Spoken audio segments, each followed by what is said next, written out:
In this video, I will be showing you how to cut this Danshiki style.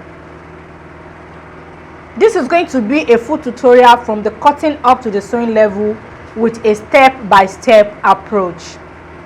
Hey guys, I know you are not new on YouTube, but if this is your first time of watching my video, welcome to Regi School of Fashion, and consider subscribing to this channel because I have a lot in stock for you. And to my returning viewers, welcome back on board. Without further delay, let's get started.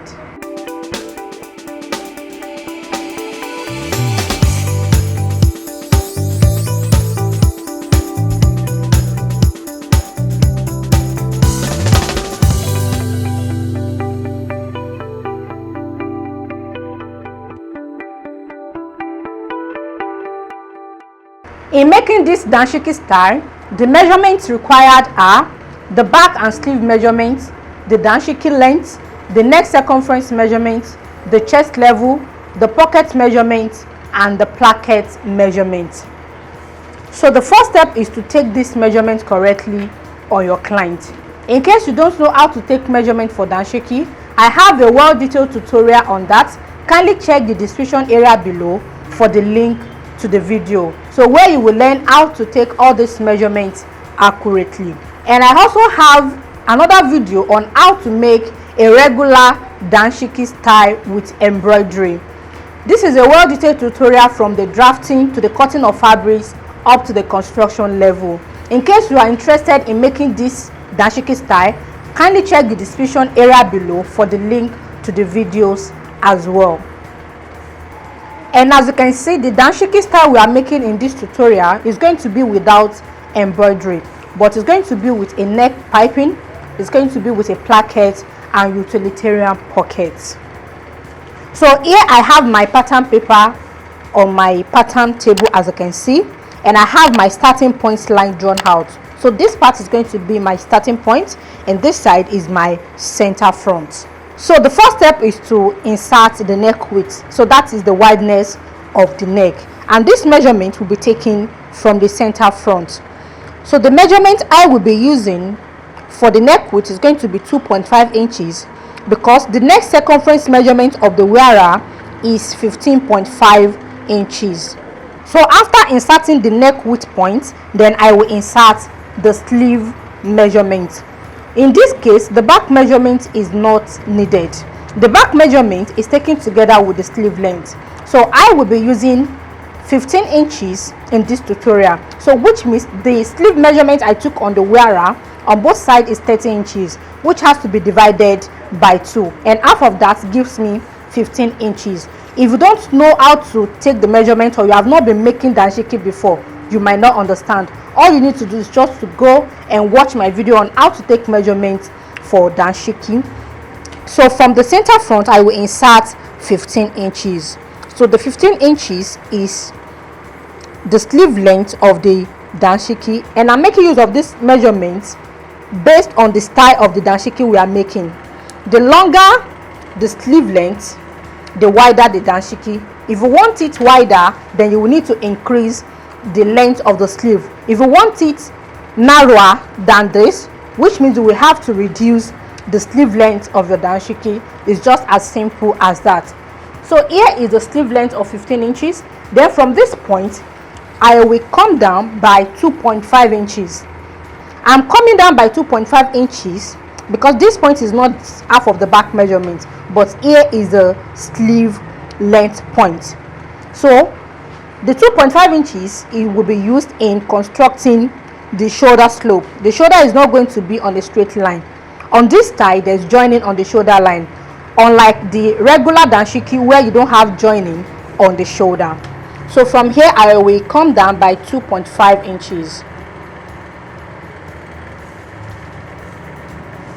which is here. Then I'll connect the point to the neck width point. Okay, if I'm not making Danshiki, if I want to slant my shoulder from half of the back measurement, I will not use 2.5 inches. I will use 1.5 inches. I remember somebody asked me a question on that why will I be using 1.5 inches in slanting the shoulder.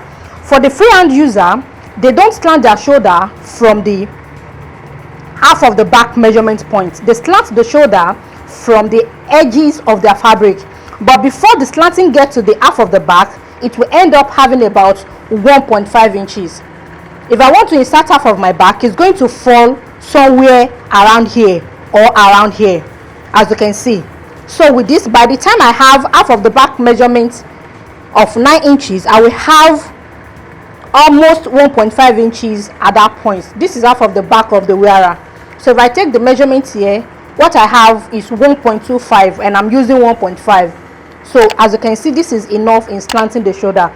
This is pattern drafting method, but for freehand user, they draft directly on their fabrics. By the time they fold their fabrics, they will have to slant from the edges, that is the end of the fabric. It's not going to be from half of the back measurement. So that is that. Now I have this as my shoulder line. This straight line is no more the shoulder line, so I'll just cross it out.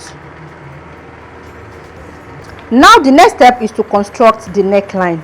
In constructing the neckline, I will be using 2 inches as the neck depth. So this is the front panel. The neck will not be too deep because another 2 inches is coming to add to this. And as you can see, I'm taking the measurement from my starting point line, which is here. Then I will make this a straight line. So here I'm inserting the 2.5 inches I inserted on the starting point line.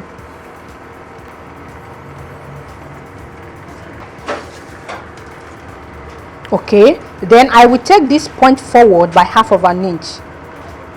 So at least I have to move this away from the center front so that this point will not be sharp after cutting it. I will have a smooth round curve.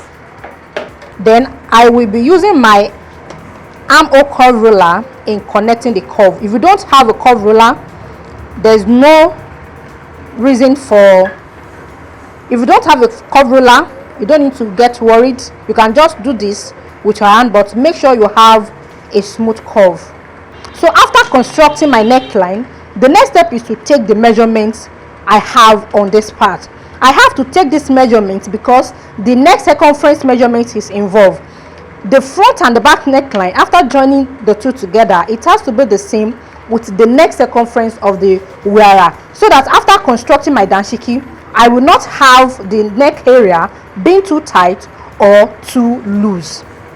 Okay, so I will be doing this off the camera, and in case when taking your measurement it is not accurate, so there is no cause for alarm, you can subtract or add to your measurement. But I will not be doing this in this particular video because I already have a well-detailed tutorial on that. So that is how to draft a native shirt pattern for a male figure. So kindly check the description area below for the link to the tutorial. So in the tutorial I explained into details how you can construct the front and the back neckline without having any issue. And in the case where the front and the back are not equal, the back is longer than the front, you need to go through this step in order not to have any issue. So just make sure you check out the video after watching this particular one. So I'll go ahead and take the measurement I have around here. I will note it. Then when I get to the back panel, I will construct the neckline as well, compare the measurement if there's going to be reason for adjustment, and I will do that behind the camera. Now guys, I have the measurement on the neckline taken, which I have 3.875. I've noted this and I'll proceed to the next step. So the next step is to insert the length of my danshiki. In inserting the length, I will be subtracting 2 inches from the front panel, purposely because the front panel will be shorter than the back. We need to move the shoulder joining away from the center of the shoulder line of the wearer. So in case you are not used to this, as I said earlier, watch my video on how to draft a native shirt pattern for a male figure. I explained into details the reason for this and how you can achieve it. So I will be placing 2 inches on the starting point I have on my pattern paper, and I will insert the danshiki length of 35 inches. And please take note of this. This method is not applied to all danshiki styles. It is only applicable to this particular style we are making. Okay, Unlike the regular danshiki where there is no joining on the shoulder line, you don't need to do this. So after marking out the length, then I'll add my hem allowance because the lower part has to be finished neatly. So I will be adding hem allowance of 2.5 inches, which is here. Then I will turn this to a straight line.